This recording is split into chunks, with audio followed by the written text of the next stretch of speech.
ഒരു എൻ്റർടൈൻമെൻറ്റ് മേഖലയിൽ വർക്ക് ചെയ്യുന്ന സ്ട്രീമറായിട്ടുള്ള നമ്മുടെ നായിക ഒരിക്കലും അറിഞ്ഞില്ല 90s കാലഘട്ടത്തിലെ ഒരു നോവലിലേക്ക് ഇവൾ പ്രവേശിക്കുമെന്നും പിന്നീട് അവിടെ ഒരു ടാസ്ക് കിട്ടിയിട്ട് ഇവൾ ആ നോവലിൽ അങ്ങ് പെട്ടുപോകുമെന്ന്. ആ ഒരു ലോകത്ത് നിന്നും ഇവൾക്ക് പുറത്തു കിടക്കാൻ ഒരുപാട് ടാസ്കുകളുണ്ട്, ആക്ടിവിറ്റീസ് ഉണ്ട്. നായികയായിട്ടുള്ള ലിൻഹുവ ആ ഒരു നോവലിൽ നിന്നും എങ്ങനെ പുറത്തിറങ്ങുക, നായകനെ കണ്ടുമുട്ടുന്നതും ഇവർ തമ്മിലുള്ള കെമിസ്ട്രിയും, അങ്ങനെ ഒരു റൊമാൻറ്റിക് കോമഡി തന്നെയാണ് ഈ അടുത്ത് റിലീസ് ചെയ്തിട്ടുള്ള ചൈനീസ് ഡ്രാമയായ മൈ പേജസ് ഇൻ ദ 19 എന്ന ഡ്രാമ ഡിസ്കസ് ചെയ്യുന്നത്. സോ ഞാൻ എത്തിയിരിക്കുന്നത് ഫസ്റ്റ് എപ്പിസോഡിൻ്റെ എക്സ്പ്ലനേഷനുമായിട്ടാണ്.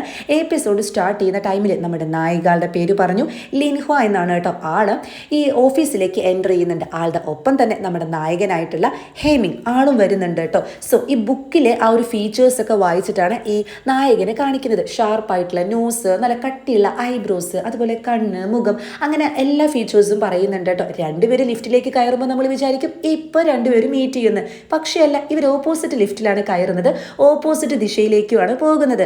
സോ നേരെ ഹേമിങ് പോകുന്നത് ഇവൾ വർക്ക് ചെയ്യുന്ന ഈ കമ്പനിയുടെ സിഇയുടെ അടുത്തേക്കായിരിക്കും കേട്ടോ. അതായത് ഈ കമ്പനി വാങ്ങാനും ഇതിൽ ഇൻവെസ്റ്റ് ചെയ്യാനും ഹേമിങ്ങിന് താല്പര്യമുണ്ട്. സോ സ്വാഭാവികമായിട്ട് ഈ കമ്പനിയുടെ നേട്ടങ്ങളെ പറ്റിയും ഇതിപ്പോൾ എവിടെ എത്തി നിൽക്കുന്നു എന്നതിനെ പറ്റിയും ഈ സിഇഒ വാതോരാതെ സംസാരിക്കുന്നുണ്ട്. ആ ടൈമിലാണ് നമ്മുടെ ലിൻഹയെ പറ്റി പറയുന്നത് കേട്ടോ. അതായത് ഇപ്പോൾ ഒരുപാട് നല്ല നല്ല സ്ട്രീമേഴ്സ് നമുക്കുണ്ട്. സോ ഇപ്പോൾ തന്നെ ബൈ വൈൽഡ് വീസർ എന്ന് പറയുന്ന ഒരു ഫാന്റാസ്റ്റിക് ആയിട്ടുള്ള നല്ല ഫേമസ് ആയിട്ടുള്ള നോവലുണ്ട്. സോ അതിനെപ്പറ്റി ഇപ്പോൾ ഒരു ഡിബേറ്റ് നടന്നുകൊണ്ടിരിക്കുകയാണെന്ന് പറഞ്ഞ് അത് ഓണാക്കി കാണിച്ചു കൊടുക്കുന്ന ടൈമിൽ ഈ നായികയായിട്ടുള്ള ലിൻഹോയും മറ്റൊരു പെൺകുട്ടിയും കൂടിയിട്ടാണ് കേട്ടോ ഡിബേറ്റ് നടത്തുന്നത്. അതായത് ഇവർ ഈ സംസാരിക്കുന്ന നോവല് കുറച്ച് പൈങ്കിളിയായിട്ടുള്ള റൊമാൻറ്റിക് ആണ്. സോ ഇതിനെപ്പറ്റി ഓപ്പോസിറ്റ് ആയിട്ടാണ് ലിൻഹോ സംസാരിക്കുന്നത്. ഈ നോവലിലുള്ള സംഭവമൊക്കെ ഇപ്പം നടക്കുമോ, അല്ലെങ്കിൽ തന്നെ എല്ലാം ഉപേക്ഷിച്ചൊരു പെൺകുട്ടി സ്നേഹത്തിന് വേണ്ടിയിട്ട് ഒരാണിൻ്റെ പിന്നാലെ പോകുമോ? ഇതൊന്നും നടക്കില്ല. എന്ത് കാര്യമാണ് ഈ സൊസൈറ്റിക്ക് ഇത് പ്രൊവൈഡ് ചെയ്യുന്നതെന്ന് ചോദിക്കുമ്പോൾ മറ്റേ പെൺകുട്ടിയാണെങ്കിൽ നോവലിനെ സപ്പോർട്ട് ചെയ്തിട്ടാണ് സംസാരിക്കുന്നത്. അതായത് ലിൻഹയോട് ചോദിക്കുന്നുണ്ട്, താൻ പ്രേമിച്ചിട്ടില്ല എന്ന് തോന്നുന്നു, പ്രേമിച്ചു കഴിഞ്ഞാൽ നമ്മളെല്ലാം ഉപേക്ഷിച്ച് നമുക്ക് ഇഷ്ടമുള്ള ആൾക്ക് വേണ്ടിയിട്ട് എന്തും ചെയ്യും, അതിലൊന്നും പുതുമയില്ല, ഇങ്ങനെ നെഗറ്റീവ് ഷെയ്ഡായിട്ട് കാണേണ്ട ആവശ്യമില്ല എന്ന് പറയുമ്പോൾ ലിൻഹയാണെങ്കിൽ പിന്നെ ഇതാണല്ലോ സ്നേഹം. ഒരാൾ ഇങ്ങനെ അറ്റാച്ച്മെൻറ്റ് കാണിക്കുമ്പോഴേക്കും ഇതുപോലെ സ്നേഹിക്കാൻ നിന്ന് കഴിഞ്ഞാൽ പണി കിട്ടും. ഇതിപ്പോൾ നോവലിലായതുകൊണ്ടും ഈ റൈറ്റർ ഈ നായികനെ ഡിസ്ക്രൈബ് ചെയ്തിരിക്കുന്നത് ഇങ്ങനെ ആയതുകൊണ്ടും കുഴപ്പമില്ല. റിയൽ ലൈഫിലായിരുന്നെങ്കിൽ ഈ പെൺകുട്ടിയെ ഒരുപാട് പേര് പറ്റിച്ചേനെ. കാരണം എല്ലാവരും ഇതുപോലെയൊക്കെ കാണിക്കുമ്പോൾ സ്നേഹമാണെന്ന് വിചാരിക്കില്ലേ. ഇത് മൊത്തത്തിൽ ക്രിഞ്ച് അടിക്കുന്നു എന്ന് പറയുമ്പോൾ മറ്റേ കുട്ടിയാണെങ്കിൽ എന്ത് ക്രിഞ്ച്, ഈ ലവ് എന്ന് പറഞ്ഞാൽ എപ്പോഴും പൈങ്കിളി തന്നെയാണ്. അല്ലാതെ ഇയാൾ എന്താണെന്നാണ് വിചാരിച്ച് ഈ കിസ്സും അതുപോലെ ഹഗ്ഗും ഒക്കെ ചില സമയത്ത് ഈ ട്രസ്റ്റ് കൂട്ടാൻ വേണ്ടിയിട്ടുള്ള ഒരു സംഭവമൊക്കെയാണ്. അതൊക്കെ വേണമെന്ന് പറഞ്ഞ് സംസാരിക്കുമ്പോൾ എനിക്കിതൊന്നും ആക്സെപ്റ്റ് ചെയ്യാൻ കഴിയില്ല. ഈ നോവലിൽ ഒരു കഥാപാത്രവും എനിക്ക് നന്നായി തോന്നിയില്ല. ഇതിലാരും തന്നെ ശരിക്കുള്ളൊരു പ്രണയം ഡിസേർവ് ചെയ്യുന്നില്ല എന്ന് പറഞ്ഞ് സംസാരിക്കുമ്പോൾ ഇതൊക്കെ കേൾക്കുന്ന ഈ സിഇഒ ആണെങ്കിൽ ഇവൾ എന്തോ ഈ സംസാരിക്കുന്നതെന്നൊക്കെ പറഞ്ഞ് ഭയങ്കര നെഗറ്റീവായിട്ടാണല്ലോ സംസാരിക്കുന്നത്. ആ ഒരു സ്ട്രീമിങ് ഓഫ് ആക്കാൻ പറയുന്നുണ്ട് കേട്ടോ. പെട്ടെന്ന് ലിൻഹു ആണെങ്കിൽ ഇതെന്തിനാ ഓഫാക്കിയെന്ന് ചോദിക്കുമ്പോൾ സാറ് പറഞ്ഞിട്ടാണെന്ന് അവിടുത്തെ സ്റ്റാഫ് പറയുന്നതും ഈ സിഇഒ ആണെങ്കിലോ ഹേമിങ്ങിനോട് ആൾ നല്ല സ്ട്രീമറാണ്, ഒരുപാട് പോപ്പുലാരിറ്റി ഒക്കെ ഉണ്ട്, ഞാൻ കൊടുത്തിരിക്കുന്ന പേര് ഹേഷി എന്നാണ്, ആള് കിടുവാണെന്നൊക്കെ പറയുമ്പോഴാണ് ലിൻഹു അങ്ങോട്ട് ദേഷ്യത്തിൽ വരുന്നതും. അതെ, എന്ത് പരിപാടിയെ കാണിച്ചത്, സ്ട്രീമിങ് എന്തിനു ഓഫാക്കിയെന്ന് ചോദിക്കുമ്പോൾ ഞാനൊരു ഇമ്പോർട്ടൻറ്റ് മീറ്റിങ്ങില്ല ഒന്ന് പോയെന്ന് പറഞ്ഞ് സാറ് ചൂടാകുന്നുണ്ട്. എന്ത് ഇമ്പോർട്ടൻറ്റ് മീറ്റിംഗ് ആണെങ്കിലും എനിക്കൊരു കുഴപ്പമില്ല, ഞാൻ കാര്യമായിട്ടുള്ള കാര്യമായിരുന്നു സംസാരിക്കുന്നത്, കുറേ പേര് എന്നെ സപ്പോർട്ട് ചെയ്തിട്ടുണ്ടായിരുന്നു എന്നൊക്കെ പറയുമ്പോൾ എന്ത് കാര്യം, ആ ഒരു നോവൽ എത്ര ഫേമസാണ്, അതിനെപ്പറ്റി എന്തിന് ഇങ്ങനെയൊക്കെ പറയുന്നതെന്ന് ചോദിച്ച് ചൂടാകുന്ന സാറിനോട് എന്ത് സംഭവമാണെന്ന്. അതൊരു സംഭവമല്ല, അത് ശരിക്കും ഒരു അട്ടർ ഫ്ലോപ്പാണ്. അല്ലെങ്കിൽ തന്നെ പ്രേമത്തിൽ ഇങ്ങനെയൊക്കെ ഉണ്ടാകും, ആരെ ഇങ്ങനെയൊക്കെ പ്രേമിക്കുക, ഇതൊന്നും ശരിയല്ല എന്ന് പറഞ്ഞ് ഇവിടെ സംസാരിക്കുന്നതും. ഹേമിങ് ആണെങ്കിലോ ലിൻഹോ എന്നല്ലേ പേര് പറഞ്ഞ്, അതായത് താൻ പറയുന്നത് ഈ നോവലിലെ ആരും ലവ് ഡിസേർവ് ചെയ്യുന്നില്ല എന്നാണോ എന്ന് ചോദിക്കുമ്പോൾ അതേന്ന് പറയുന്ന ലിൻഹയോട് അതേലെ, അങ്ങനെയാണെങ്കിൽ ഈ ഒരു നോവലിനെ പറ്റിയിട്ട് ഒരു സ്ട്രീമിംഗ് കൂടി ചെയ്യാൻ പറ്റുമെന്ന് ഇവൻ അവിടെ ചോദിക്കുന്നുണ്ട് കേട്ടോ. ഞാനൊന്ന് ആലോചിക്കട്ടെ, എന്തായാലും ഇപ്പോൾ സമയമില്ല, പിന്നെ ഈ സ്ട്രീമിംഗ് വീണ്ടും ഓൺ ആക്കിയിട്ടില്ല എന്നുണ്ടെങ്കിൽ ഞാൻ ഇതിനെപ്പറ്റി ആലോചിക്കില്ല, ഞാൻ നേരെ അങ്ങ് ക്വിറ്റ് ചെയ്യുമെന്ന് പറയുമ്പോൾ സാറാണെങ്കിലും ഇവളെ കൊണ്ടെന്ന് പറഞ്ഞ് സ്ട്രീമിംഗ് ഓണാക്കാൻ പറയുന്നുണ്ട്. ഹേമിങ് ആണെങ്കിൽ ചിരിച്ചുകൊണ്ടാണ് കേട്ടോ ഇവളെ ഫേസ് ചെയ്യുന്നത്. എന്തോ ഇവനൊരു ഇൻട്രസ്റ്റ് ലിൻഹയോട് അപ്പം തന്നെ തോന്നുന്നുണ്ട്. ഇവളാണെങ്കിലോ പിന്നീട് ഈ നോവലിലെ നായകനുണ്ടല്ലോ, ആളും ഈ നായിക ഒരു ഡിവൈസ് ഉപയോഗിക്കുന്നുണ്ട് കേട്ടോ അന്ധകാലത്തില്. സോ അതിനെ പറ്റിയാണ് പറയുന്നത്. ഈ മെസ്സേജസ് ഒക്കെ ഇങ്ങനെ അയക്കാൻ വേണ്ടിയിട്ടുള്ള ഒരു ഡിവൈസ്, അതിനെപ്പറ്റി സംസാരിക്കുന്നുണ്ട്. അതുപോലെ ആ ഒരു നോവലില് നായകൻ ഉപയോഗിക്കുന്ന, നായകന് ഇഷ്ടമുള്ള ഒരു ടോയ് ഉണ്ട് കേട്ടോ, അതിനെപ്പറ്റിയും ഇവൾ വാതോരാതെ സംസാരിക്കുന്ന ടൈമിലാണ് പെട്ടെന്ന് ഇവൾക്ക് നല്ലൊരു തലവേദന വരുന്നത്. അതായത് ഈ വിഷനൊക്കെ ബ്ലറാകുന്നു. ഇവൾ ആകെ അങ്ങ് സംശയിച്ച് ആകെ സ്റ്റക്കായി നിൽക്കുന്ന ടൈമിൽ പെട്ടെന്ന് കയ്യിലുള്ള ഒരു ടോയ് ഉണ്ടല്ലോ അത് നിലത്തങ്ങ് വീഴുകയാണ് കേട്ടോ. പെട്ടെന്ന് തന്നെ ഈ ടോയ് ഇങ്ങനെ പറക്കുന്നതും നേരെ ഇവൾ കണ്ണു തുറക്കുമ്പോൾ അതായത് മറ്റൊരു സ്ഥലത്ത് ഒരു സ്റ്റുഡിയോയിലാണ് കേട്ടോ ഇവൾ ഇരിക്കുന്നത്. ഇവളാണെങ്കിൽ ഇത് എന്തെനിക്ക് പറ്റി, ഞാൻ എന്താ ഇവിടെ എന്നൊക്കെ പറഞ്ഞ് ഇവളുടെ കോസ്റ്റ്യൂം തന്നെ വേറെയായിരിക്കും. ഇവൾ എണീറ്റിട്ട് അവിടെ ചുറ്റും നോക്കുന്ന ടൈമിൽ കയ്യിലുള്ള ഈ ടോയ് ഉണ്ടല്ലോ അതുപോലെ ഒരുപാട് ടോയ്സ് അവിടെ ഇരിക്കുന്നതും അതിൻ്റെ ഒരു എക്സിബിഷൻ ഹാളിലാണ് നിൽക്കുന്നത്. അവിടെ ഇവൾ ഹേമിങ്ങിനെ കാണുന്നുണ്ട് കേട്ടോ. താനെന്താ ഇവിടെ? അല്ല ഞാനെങ്ങനെ ഇങ്ങോട്ട് വന്നേ? ഞാൻ സ്ട്രീമിങ്ങിലായിരുന്നു, എനിക്ക് എന്താ പറ്റി, ആകെ തല കറങ്ങുന്നു എന്ന് പറയുമ്പോൾ ഈ ഹേമിങ്ങിന് ഒന്നും തന്നെ ഓർമ്മയുണ്ടായിരിക്കത്തില്ല കേട്ടോ. അതുകൊണ്ട് തന്നെ നിങ്ങൾ ഏതാ, അല്ല ഈ 1999 ഇങ്ങനെയൊക്കെ സംസാരിക്കുമ്പോൾ ഒന്നും ആക്സെപ്റ്റ് ചെയ്യാൻ പറ്റില്ല എന്ന് പറഞ്ഞ് ഇത് സംസാരിക്കുന്ന ടൈമിൽ എന്ത് 1999 ഞാനപ്പോൾ ആ കാലഘട്ടത്തിലേക്ക് എത്തിയോ, ഇതെങ്ങനെയാ അങ്ങനെ എത്തിയെന്നൊക്കെ പറഞ്ഞ് ഇവളാകെ കൺഫ്യൂസ്ഡ് അടിക്കുന്നതും ഇവനാണെങ്കിൽ ഒട്ടും മൈൻഡ് ചെയ്യാതെ അവിടെ നിന്ന് പോകുന്നുണ്ട്. സോ ആ ഒരു എക്സിബിഷൻ നടത്തിപ്പുകാരനാണെങ്കിൽ അല്ല മിസ് പോകാൻ വരട്ടെ, ഈ പൊട്ടിച്ചതിൻ്റെ പൈസ തന്ന് പോയാൽ മതി എന്ന് പറയുമ്പോൾ എൻ്റെ ഒരു പൈസയൊന്നുമില്ല, അല്ല എൻ്റെ സ്ട്രീമിങ് എവിടെയെന്ന് പറഞ്ഞ് ഇവള് പുറത്തേക്ക് പോകുമ്പോൾ അങ്ങോട്ട് വരുന്ന ഇവളുടെ കൂട്ടുകാരി മേങ് എന്നായിരിക്കും കേട്ടോ ആളുടെ പേര്. ഞാൻ പൈസ തരാമെന്ന് പറഞ്ഞ് ആ ഒരു സീൻ അങ്ങ് ഒഴിവാക്കുന്നുണ്ട്.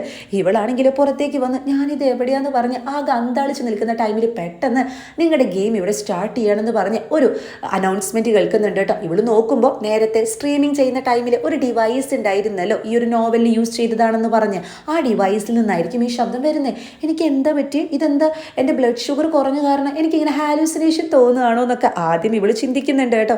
നിങ്ങൾ ഈ നോവലിൽ പെട്ടുപോയിരിക്കുകയാണ്. ഇതിൽ നിന്ന് പുറത്തേക്ക് പോകണമെങ്കിൽ, നിങ്ങളുടെ പഴയ ലോകത്തേക്ക് തിരിച്ചു പോകണമെങ്കിൽ ഈ നോവലിൽ കുറേ കാര്യങ്ങൾ ചെയ്തു തീർക്കാനുണ്ട്. അതായത് ഞാൻ തരുന്ന ടാസ്കുകളൊക്കെ തന്നെ നിങ്ങൾ കംപ്ലീറ്റ് ചെയ്യുകയാണെങ്കിൽ നിങ്ങൾക്ക് എത്രയും പെട്ടെന്ന് തിരിച്ചു പോകാമെന്ന് പറയുമ്പോൾ എന്തൊക്കെ ഇവിടെ നടക്കുന്നത് എനിക്കൊന്നും മനസ്സിലാകുന്നില്ല. ടാസ്കോ നോവലോ, എനിക്ക് ആകെ കൺഫ്യൂസ്ഡ് അടിക്കുന്നു എന്ന് പറയുമ്പോൾ ഈ ആൾ പറയുന്നുണ്ട് അതായത് 3 കണ്ടീഷൻസ് ആണുള്ളത്. ഫസ്റ്റത്തെ നോൺ പ്ലെയേഴ്സ് ആയിട്ടുള്ള ക്യാരക്ടേഴ്സിനോട് ഇയാൾ ആരാണെന്നും എവിടെ നിന്നും വരുന്നു അങ്ങനെ ഡീറ്റെയിൽസ് ഒന്നും തന്നെ പറയാൻ പാടില്ല. സെക്കൻഡ് കേസ് അതായത് ഇതിലത്തെ റിലേഷൻഷിപ്പ് ഉണ്ടല്ലോ മെയിൻ ലീഡ്സിൻ്റെ, അതായത് ഈ നോവലിലെ നായികയുടെയും നായകൻ്റെ റിലേഷൻഷിപ്പ് ഒന്നും മാറ്റാൻ പാടില്ല. മൂന്നാമത്തെ കാര്യം ഈ ബുക്കിലുള്ള ഒരാളോട് പോലും ഐഡൻറ്റിറ്റി വെളിപ്പെടുത്താൻ പാടില്ല. ഇങ്ങനെയൊക്കെ ചെയ്തു കഴിഞ്ഞാൽ നല്ലൊരു പെനാൽറ്റി തന്നെ വരും, ഒട്ടും പ്രതീക്ഷിക്കാത്തതായിരിക്കും എന്നൊക്കെ പറയുമ്പോൾ എനിക്കൊന്നും മനസ്സിലാകുന്നില്ല, എന്തോ കുഴപ്പമുണ്ട്, ഇതൊക്കെ സ്വപ്നമാണെന്ന് വിചാരിക്കാൻ എനിക്ക് താല്പര്യം എന്ന് പറഞ്ഞ് ഇവള് ഗ്ലാസ്സിൽ ഇവളുടെ താലി അങ്ങ് ഇടിക്കുന്നുണ്ട് കേട്ടോ. ഇതേ ടൈമിൽ ഹേമിങ് പുറത്തേക്ക് വരുമ്പോൾ ഇവൻ്റെ സെക്രട്ടറി ആണെങ്കിൽ സാർ എന്താ പറ്റിയെന്ന് ചോദിക്കുമ്പോൾ ഒരു വട്ട് കേസ് മുന്നിൽ വന്ന് പെട്ടതാന്ന് ഇവൻ പറയുന്നുണ്ട്. ഇവളാണെങ്കിൽ ഗ്ലാസ്സിൽ തല ഇടിച്ചിട്ടും ഡ്രീമാണെന്നൊക്കെ വിചാരിച്ചിട്ടാണല്ലോ ചെയ്യുന്നത്, എന്നാൽ തിരിച്ചു പോകുന്നില്ല. അതുകൊണ്ട് തന്നെ ആകെ സ്റ്റക്കായി നിൽക്കുമ്പോൾ അങ്ങോട്ട് വരുന്ന മേങ് ആണെങ്കിൽ നിനക്ക് എന്താ പറ്റി, നീ എന്തൊക്കെയാണ് ചെയ്യുന്നതെന്ന് പറയുമ്പോൾ അല്ല നീ ആരാന്ന് ചോദിക്കുന്ന ലിൻഹയോട് അത് കൊള്ളാം നീ എന്നെ മറന്നോ, നിനക്ക് എന്താ പറ്റിയെന്നൊക്കെ പറഞ്ഞ് ഈ കൂട്ടുകാരി ആകെ ടെൻഷൻ അടിക്കുന്നുണ്ട്.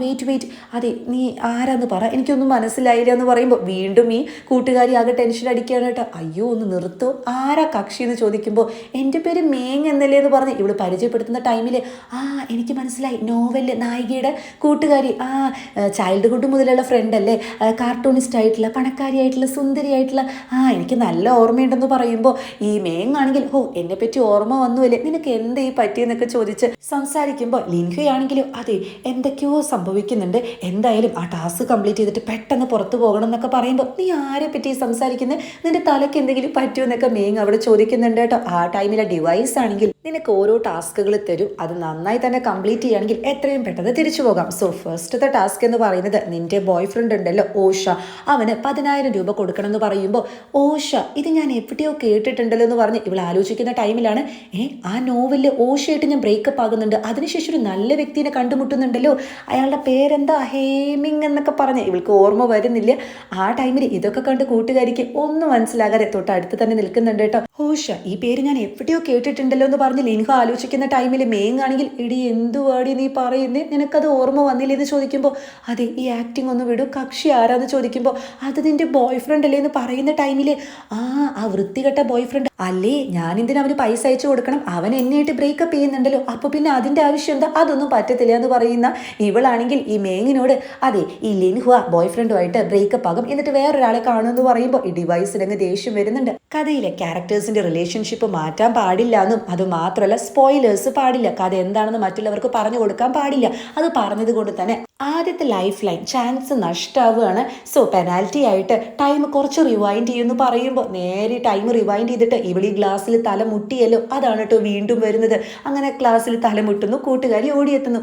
എന്താ പറ്റിയെന്ന് ചോദിക്കുമ്പോൾ ലിൻഹു ആണെങ്കിൽ വെയിറ്റ് നീ എൻ്റെ ചൈൽഡ്ഹുഡ് മുതലുള്ള ഫ്രണ്ടാണ്, മേങ് ആണ്, കാർട്ടൂണിസ്റ്റാണ്, എനിക്കെല്ലാം അറിയാം, ഒന്നും ചോദിക്കേണ്ടെന്ന് പറഞ്ഞ് ഡിവൈസിനോട്. എന്നാൽ ഇത് എന്തൊരു ക്രീപ്പി ആയിട്ടുള്ള ഡിവൈസാണ്, എന്തൊക്കെ എന്നോട് പറയുന്നത്, എനിക്കിതൊന്നും ചെയ്യാൻ പറ്റത്തില്ല എന്ന് പറഞ്ഞ് ഈ ഡിവൈസിനെ മോശമായിട്ട് സംസാരിക്കുമ്പോൾ ഇങ്ങനെ മോശമായിട്ട് സംസാരിക്കുന്നത് നല്ലതല്ല, ദേ പിടിച്ചോ അടുത്ത ലൈഫ് ലൈനും പോയി എന്ന് പറഞ്ഞ് വീണ്ടും പെനാൽറ്റി കൊടുക്കുകയാണ്. അതായത് വീണ്ടും ആ ഒരു ടൈം വീണ്ടും റീക്രിയേറ്റ് ചെയ്യാണ് കേട്ടോ. അതായത് ഇവള് ഗ്ലാസ്സിൽ തട്ടിയ അതേ ടൈം തന്നെ വീണ്ടും വരികയാണ്. സോ കൂട്ടുകാരി ഓടിയെത്തുന്നു, ഇവൾക്കാണെങ്കിൽ വയ്യാതെയാകുന്നുണ്ട്. അങ്ങനെ ഇവൾ ഓരോ തെറ്റ് ചെയ്തിട്ട് 3-4 ലൈഫ് ലൈൻ അങ്ങ് കഴിയുന്നുണ്ട് കേട്ടോ.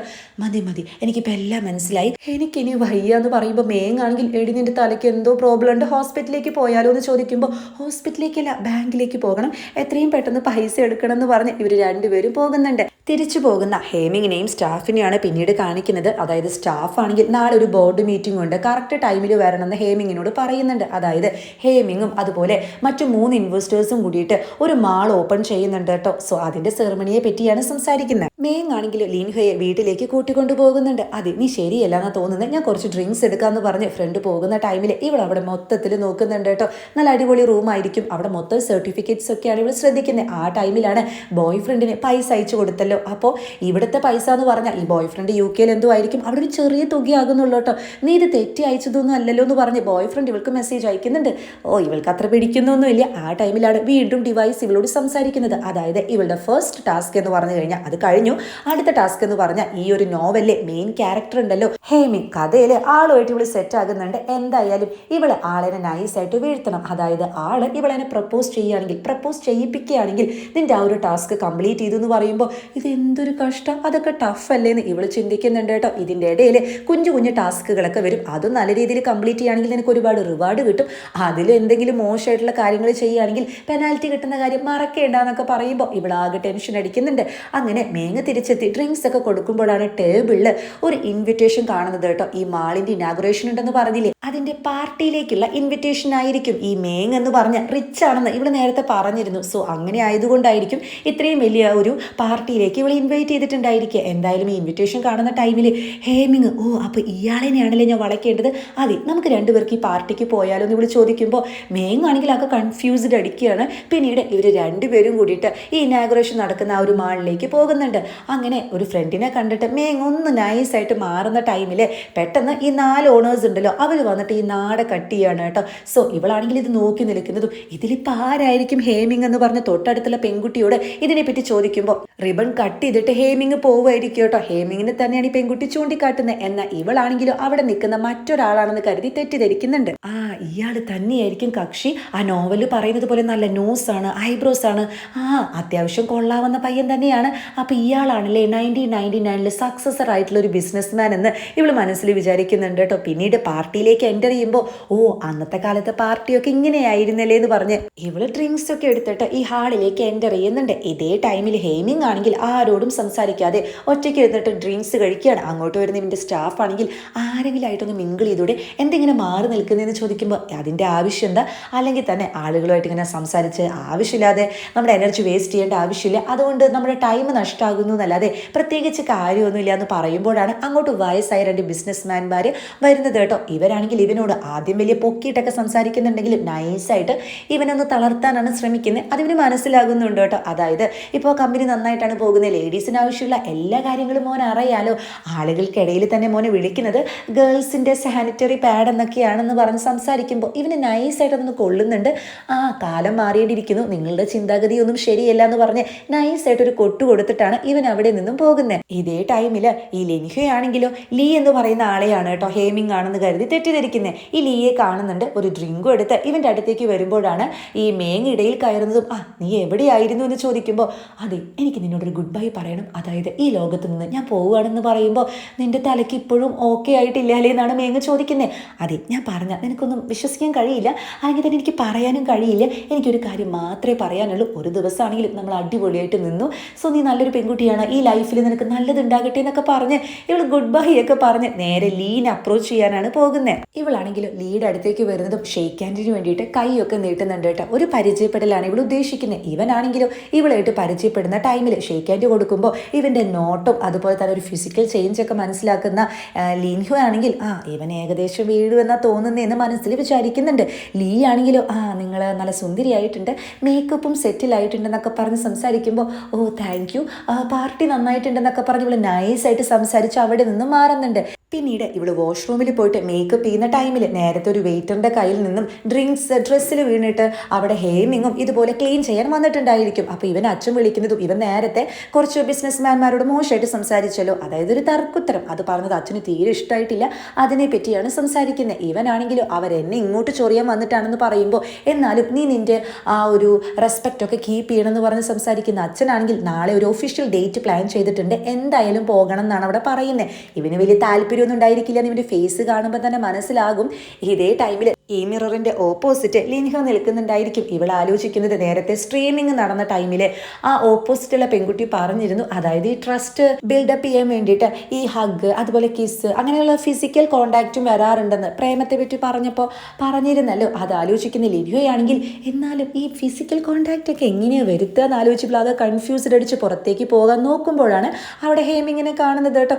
അപ്പോൾ ഇവളാണെങ്കിൽ അതായത് ഇവളുടെ യഥാർത്ഥ ലോകത്ത് ഹേമിങ്ങിനെ കണ്ടിട്ടുണ്ടല്ലോ, അതുകൊണ്ട് തന്നെ നിങ്ങളിവിടെ ഉണ്ട്, അപ്പോൾ നിങ്ങളും ഈ ലോകത്ത് എത്തിപ്പെട്ടതാണല്ലേ എന്ന് ചോദിക്കുമ്പോൾ തന്നെ ആ ഒരു എക്സിബിഷനിൽ കണ്ടതല്ലേ, താൻ എന്നെ ഫോളോ ചെയ്ത് ഇങ്ങോട്ട് വന്നതാണോ എന്ന് ചോദിക്കുന്ന ഹേമിങ്ങിനോട് ഞാനോ എന്തിന്, അല്ല ഇയാൾ എന്നെ പോലെ ഇവിടെ പെട്ടുപോയതായിരിക്കുമല്ലേ, അല്ല എന്താ ടാസ്ക് എന്ന് ചോദിക്കുമ്പോൾ ഇവനാണെങ്കിൽ ഒന്നും മനസ്സിലാകുന്നില്ല. താൻ പറഞ്ഞത് എനിക്ക് മനസ്സിലായില്ല എന്ന് ഹേമിങ് ചോദിക്കുമ്പോൾ മനസ്സിലായി, സ്പോയിലേഴ്സ് പാടില്ലല്ലോ അല്ലേ, അതായത് പെനാൽറ്റി കിട്ടും, അറിയാം, അപ്പോൾ കുഴപ്പമില്ല എന്ന് പറയുന്നത്. ഇവളാണെങ്കിൽ ഇവൻ ഈ കോട്ടൊക്കെ ഉരിയത് കൊണ്ട് തന്നെ വെയിറ്ററാണെന്ന് തെറ്റിദ്ധരിക്കുകയാണ് കേട്ടോ. എടോ തനിക്ക് ഒരു ഹെൽപ്പ് ചെയ്യാൻ പറ്റുമോ, വെറുതെ ഒന്നും വേണ്ട, പൈസ തരാമെന്ന് പറഞ്ഞ് ഇവളാണെങ്കിൽ ഒരു 50 യുവാൻ പൈസ പുറത്തെടുക്കുന്നുണ്ട്. അപ്പോൾ ഇവനാണെങ്കിൽ ഒന്ന് സ്റ്റെക്കായി നിൽക്കുമ്പോൾ എന്താ കുറഞ്ഞു പോയോ, താൻ നല്ല സ്മാർട്ടാ, ശരി കുറച്ച് കൂട്ടി തരാമെന്ന് പറഞ്ഞ് ഇവളൊരു മറ്റൊരു നോട്ട് പുറത്തെടുക്കുന്നുണ്ട് കേട്ടോ. അപ്പോൾ ഇത് കാണുന്ന ഹേമിങ് ആണെങ്കിൽ ശരി ഞാൻ ചെയ്യാലോ എന്ന് പറഞ്ഞ് ഇവന് കൊടുക്കുന്ന ടാസ്ക് എന്താണെന്നറിയോ, ഇവള് നൈസായിട്ട് ലീഡ് അടുത്തേക്ക് വരുമ്പോൾ വെയിറ്ററായിട്ടുള്ള ഇവൻ വന്ന് ഇവളെ ഒന്ന് തട്ടണം. സോ അതുവഴി ഇവർ തമ്മിൽ പിടിക്കുന്നു, ഒന്ന് ക്ലോസ് ആകുന്നു, അതാണ് കേട്ടോ ഉദ്ദേശിക്കുന്നത്. ലീയും ലിൻഹോയാണെങ്കിൽ ക്ലോസ് ആയിട്ട് വരുന്ന ടൈമിൽ ഇവനാണെങ്കിൽ ഈ ഉന്തിക്കൊണ്ടുപോകുന്ന ടേബിൾ ഉണ്ടല്ലോ അത് വെച്ചിട്ടാണ് ഇവളെ വീഴ്ത്താൻ നോക്കുന്നത്. സോ ഇവർ രണ്ടുപേരും വീഴുന്നുണ്ട്. ഇവളാണെങ്കിൽ വീഴുന്നത് ഹേമിങ്ങിൻ്റെ കയ്യിലായിരിക്കും, ലീ ആണെങ്കിൽ മറ്റൊരാളുടെ കയ്യിലേക്ക് ആയിരിക്കും കേട്ടോ. അങ്ങനെ ഇവർ രണ്ടുപേരും ക്ലോസ് ആയിട്ട് നോക്കുന്നതും ലിൻഹോയാണെങ്കിലും ഇയാൾ എന്തോന്നാണോ കാണിച്ചേ, ഇതാണോ ഞാൻ പ്ലാൻ ചെയ്തത്, തന്നോട് പിടിക്കാനാണോ ഞാൻ പറഞ്ഞ് മൊത്തത്തിൽ കോളാക്കിയെന്ന് പറയുമ്പോൾ ഇനി ചെയ്യണമെന്നുണ്ടെങ്കിൽ എക്സ്ട്രാ പൈസ വേണ്ടി വരുമെന്ന് ഹേമിങ് പറയുമ്പോൾ ബെസ്റ്റ് എല്ലാം കണക്കാന്ന് പറഞ്ഞ് ഇവൾ സംസാരിക്കുന്നുണ്ട് കേട്ടോ. അപ്പോൾ അങ്ങോട്ട് വരുന്ന ലീ ആണെങ്കിൽ കുഴപ്പമൊന്നുമില്ലല്ലോ എന്ന് പറഞ്ഞ് ഇവളെ നൈസായിട്ട് ഒരു സ്ഥലത്ത് കൊണ്ടുപോയി ഇരുത്തുന്നുണ്ട്. അതിനുശേഷം ഡ്രിങ്ക്സ് എടുക്കാന്നൊക്കെ പറയുമ്പോൾ ഇവനാണെങ്കിൽ ഭയങ്കര നൈസായിട്ട് ഇവളോട് സംസാരിച്ച് കയ്യിലൊക്കെ ടച്ച് ചെയ്യുന്നുണ്ട്. അപ്പോൾ ഇതൊന്നും തന്നെ ഇവൾക്ക് ഇഷ്ടമാകുന്നില്ല. പക്ഷേ ഇവൾ ആലോചിക്കുന്നത് ഈ ഗെയിമിൽ നിന്ന് പുറത്തു പോകാൻ വേണ്ടി ഇതൊക്കെ ചെയ്തല്ലേ പറ്റൂ, അതുകൊണ്ട് ഞാൻ ഇതൊക്കെ സഹിക്കണം എന്ന് പറഞ്ഞ് ഇവളും കുറച്ച് നൈസായിട്ടൊക്കെ സംസാരിക്കുന്നുണ്ട്. ആ ടൈമിലാണ് ഹേമിങ് അവിടെ നിന്നും പോകുന്നതും ലീയെ നോക്കിയിട്ട് ബായ് എന്ന് കൈ കൊണ്ട് കാണിക്കുന്നുണ്ട് കേട്ടോ. ആ ടൈമിൽ ലീയും ടാറ്റ കൊടുക്കുമ്പോഴാണ് കയ്യിലെ റിങ് ഇവൾ ശ്രദ്ധിക്കുന്നത്. ഇതെന്താ റിങ്, നിങ്ങൾ കല്യാണം കഴിച്ചതാണോ എന്ന് ചോദിക്കുമ്പോൾ അതെ, അതിനിപ്പോൾ എന്താണെന്ന് ചോദിക്കുന്ന ലീയോട് ഇവളാകെ ചൂടാകുന്നുണ്ട് കേട്ടോ. അത് ശരി, ആ വൃത്തികെട്ട സിസ്റ്റം കല്യാണം കഴിച്ച ഒരാളോട് പ്രപ്പോസ് ചെയ്യാനാണല്ലേ പറഞ്ഞ്, വളരെ മോശമായി പോയി എന്നൊക്കെ പറയുമ്പോൾ സിസ്റ്റോ എന്ത് സിസ്റ്റം എന്ന് ചോദിക്കുന്ന ലീയോട് കല്യാണം കഴിച്ചിട്ട് ഇങ്ങനെ ഫ്ലേർട്ട് ചെയ്യാൻ നാണോ ഇല്ല എന്നൊക്കെ ഇവിടെ ചോദിക്കുന്നുണ്ട്. പതുക്കെ പറ, ആളുകൾ കേൾക്കുമെന്ന് പറഞ്ഞ് ഇവർ തമ്മിൽ ഒന്നും രണ്ടും പറഞ്ഞ് തല്ലുകൂടുമ്പോഴാണ് അങ്ങോട്ട് മേങ് ലീ എന്ന് വിളിച്ചുകൊണ്ട് അങ്ങോട്ട് വരുന്നത് കേട്ടോ. ഇത് കേൾക്കുന്ന ഇവളാകെ ഷോക്ക് ആകുന്നുണ്ട്. ഇയാളുടെ പേര് ലീ ആണോ, അപ്പോൾ ഹേമിങ് അല്ലേ എന്ന് ചോദിച്ച് ഇവൾക്കാകെ നാണക്കേടാകുന്നതും പിന്നീട് രണ്ടുപേരും കൂടി പോകുന്നത് ഇവളുടെ ദേഷ്യമൊക്കെ ഒന്ന് ഇറക്കി വെക്കണല്ലോ ഒരു ഗെയിം സ്റ്റോറിലേക്ക് ആയിരിക്കും കേട്ടോ. എനിക്ക് നല്ല ദേഷ്യം വരുന്നുണ്ട്, എല്ലാ പ്ലാനും കോളായി എന്ന് പറഞ്ഞ് ഇവളാണെങ്കിൽ അവിടെ ഗെയിം കളിക്കുന്നതും അതിനുശേഷം ഫുഡ് കഴിക്കുന്ന ടൈമിൽ മേങ്ങാണെങ്കിലും സത്യം പറയാലോ കുറേ കാലത്തിന് ശേഷമാണ് നീ ഇങ്ങനെ അത്രയും സന്തോഷത്തിൽ കാണുന്നത്. ഓഷ ഇംഗ്ലണ്ടിലേക്ക് പോയതിനു ശേഷം നീ മൊത്തത്തിൽ ഡെസ്പായിരുന്നില്ലേ, ഇതുപോലെ ചിരിക്കാറ് പോലും ഇല്ല. നിങ്ങൾ ഇത്രയും ദൂരെയാണെങ്കിലും ഇപ്പോഴും ഫോൺ വിളിച്ച് നിങ്ങളുടെ മനസ്സ് ഒരുമിച്ചാണല്ലേ. ശരിക്കും നിങ്ങളുടെ ഈ ലവ് കാണുമ്പോൾ എനിക്ക് കുശുമ്പ് തോന്നുക, എനിക്ക് ഇതുപോലത്തെ ലവ്വാ വേണ്ടതെന്നൊക്കെ പറയുമ്പോൾ ഇത് കേൾക്കുന്ന, അതായത് ബ്രേക്കപ്പ് ചെയ്യാൻ പോകുന്ന കാര്യം നോവലിലുള്ളത് കൊണ്ട് തന്നെ ഈ ലിൻഹയ്ക്ക് ഇത് ഓൾറെഡി അറിയാലോ. അപ്പോൾ ഇവളവിടെ പറയുന്നത് അതൊക്കെ മാറിക്കോളൂ എന്നാണ്. എന്ത് മാറിക്കോളൂ എന്ന്, നിനക്ക് എന്തെങ്കിലും പ്രശ്നമുണ്ടോ എന്ന് ചോദിക്കുന്ന മേങ്ങിനോട് അതെ മൊത്തത്തിൽ പ്രശ്നമാണ്, അത് നിനക്ക് പറഞ്ഞാൽ മനസ്സിലാവത്തില്ല, എന്തായാലും ഇപ്പം നീ ഇതുപോലെ തന്നെ പോകേണ്ടി വരുമെന്ന് പറഞ്ഞ് ആകെ കൺഫ്യൂസ്ഡ് അടിക്കുന്ന ലിൻഹേനെയാണ് കാണിക്കുന്നത്. പിന്നീട് വീട്ടിലെത്തുന്ന ടൈമിൽ ലിൻഹയാണെങ്കിലും മേങ്ങ് വരച്ച ആ ഒരു ചിത്രങ്ങളൊക്കെ കാണുമ്പോൾ ഇവളെ നന്നായി അപ്രിഷ്യേറ്റ് ചെയ്യുന്നുണ്ട് കേട്ടോ. നിന്റെ പാരൻസ് ഒക്കെ എന്ന് ചോദിക്കുമ്പോൾ മേങ്ങാണെങ്കിലും അവരെന്നെ ഇവിടെ ആക്കിയിട്ട് വേൾഡ് ടൂറിലല്ലേ അടിച്ചു പൊളിച്ച് നടക്കല്ലേ എന്ന് പറയുമ്പോൾ അതുപോലത്തെ ഒരു ലൈഫാണ് ഞാനും ഡ്രീം ചെയ്യുന്നതെന്ന് ഇവള് പറയുമ്പോൾ മേങ്ങാണെങ്കിൽ അത് ശരി, അങ്ങനെ നിനക്ക് പോകാൻ പറ്റത്തില്ലല്ലോ, നിന്നെ കാത്ത് നിന്റെ അച്ഛനും അനിയത്തിയില്ലേ എന്ന് പറയുമ്പോഴാണ് ശരിയാണല്ലോ, നോവല്ലേ എൻ്റെ കഥാപാത്രത്തിന് ഒരു നല്ല അച്ഛനും അതുപോലെ ഒരു സ്ട്രേഞ്ച് ആയിട്ടുള്ള അനിയത്തിയുണ്ട്, അത് ഞാൻ മറന്നുപോയി എന്ന് ഇവള് വിചാരിക്കുന്നത് കേട്ടോ. മേങ്ങാണെങ്കിലും എനിക്ക് വയ്യാന്ന് പറഞ്ഞ് ആകെ സങ്കടപ്പെടുമ്പോൾ എന്താ കാര്യമെന്ന് ചോദിക്കുന്ന ലിൻഹയോട് അതെ വീട്ടുകാരി നാളെ ഒരു ഡേറ്റിംഗ് സെറ്റ് ആക്കിയിട്ടുണ്ട്, എനിക്കാണെങ്കിൽ ഇപ്പോൾ കല്യാണം കഴിക്കാൻ തീരെ താല്പര്യമില്ല, ഡേറ്റിങ്ങിനും പോകാൻ താല്പര്യമില്ല, എന്തോ ചെയ്യുമെന്ന് ചോദിക്കുമ്പോൾ അത്രയുള്ളൂ, ഇതൊക്കെ എന്നോട് ചോദിക്കേണ്ടേ, നീ ഒരു കാര്യം കൂളായിട്ട് ഡേറ്റിങ്ങിന് പോ, എന്നിട്ട് എന്തെങ്കിലുമൊക്കെ പൊട്ടത്തരം ചെയ്ത് ആളെ മൊത്തത്തിൽ അങ്ങ് വെറുപ്പിക്കുക, ആൾക്ക് നിന്നോട് ഒരിക്കലും ഇഷ്ടം തോന്നരുത്, അപ്പോൾ പിന്നെ കാര്യങ്ങൾ എളുപ്പമായില്ലേ എന്ന് പറയുമ്പോൾ അതൊരു നല്ല ഐഡിയ ആണല്ലോ എന്ന് പറയുന്ന മേങ്ങാണെങ്കിൽ അതെ നിനക്ക് ഞാൻ പോണോ, പോവാം, ഇതൊക്കെ എന്ത്, നിനക്ക് പകരം വേണമെങ്കിൽ മേങ്ങാണെന്ന് പറഞ്ഞ് ഞാൻ പോകാം, എന്നിട്ട് എല്ലാം സെറ്റാക്കി തരാം, എന്താ പോരെന്ന് ചോദിക്കുമ്പോൾ മേങ്ങിനങ്ങ് സന്തോഷമാകുന്നുണ്ട്. അങ്ങനെ മേങ്ങ് പറഞ്ഞ ലൊക്കേഷനിലേക്ക് ഇവള് നല്ല സ്റ്റൈലായിട്ട് എത്തുന്നുണ്ട് കേട്ടോ. എന്നിട്ട് നേരെ ആളുടെ മുന്നിൽ അങ്ങ് വന്നിരിക്കുന്നതും അത് മറ്റാരും ആയിരിക്കില്ല, ഹേമിങ് ആയിരിക്കും കേട്ടോ. ഇവളാണെങ്കിൽ എക്സ്ട്രാ മണി ആളല്ലേ എന്ന് പറയുന്നതും ഇവനാണെങ്കിലും താനാണോ മേങ് എന്ന് പറഞ്ഞ് രണ്ടുപേരും ആകെ ഷോക്കായിട്ട് ഇരിക്കുന്നുണ്ട്. ഇവിടെ വെച്ചിട്ടാണ് എപ്പിസോഡ് അവസാനിക്കുന്നത്.